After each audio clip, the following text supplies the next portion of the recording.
good afternoon. I'm here with Miss Sherry Cruz and Lisa. Ay, napakaganda. Sobra, diba? Maraming salamat. And yeah, just my question ako sa iyo, since today is February, di ba malapit Valentine's? Yes. And we all know that yung Dream Boy is your idol, right? Yes. Parang banner song na yun. Yes, Okay. totoo. So ngayon, ano yung Dream Boy as ano yung magiging song mo din na kahit katulad ng Dream Boy na ngayong Valentine's? Andiyan ang sabi ko na nga ba kay the late Bernadette Gutierrez.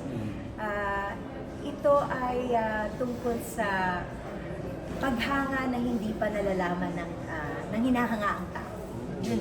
So, siguro maraming makakarelate dito. Yes, So parang ikaw kung may crush ka na it's turning into love or di ba kumbaga na-in love ka na dun sa tao yun. Hindi mo pa masabi sa kanya dahil hindi ka sigurado kung yun din ba yung nararamdaman niya para sa iyo.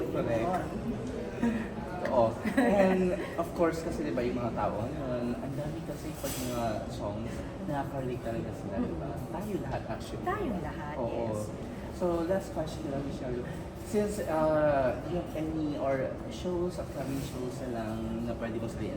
Yes, I actually would like to take this opportunity to invite each and every one of you na tangkilikin ang aming ginagawang pelikula para sa Mami Productions. It's Kapatiran, kasama ko dito si EJ Falcon, and it's coming to a theater very soon near you. And then, panoorin nyo rin po sa Channel 7 ang Born to Shine. Ayun, guys. Thank you Mondays to Fridays. And siguro malapit na yung Mondays to Saturdays. Totoo. Thank you. Yan guys, abangan natin yung mga upcoming shows niya. Yes, thank you mga kabi. Thank you, Michelle. Thank you also. Ayun.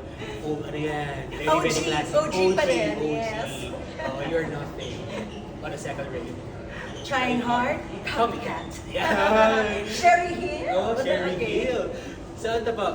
Next is... Current, di ba? So may OG, meron ding latest, di ba? May Uprising. Ayun. Uprising. Gen Z. And lastly, ang tatanong natin kay Miss Sherry, ano yung kanta niya or kanta niyo na nagbibigay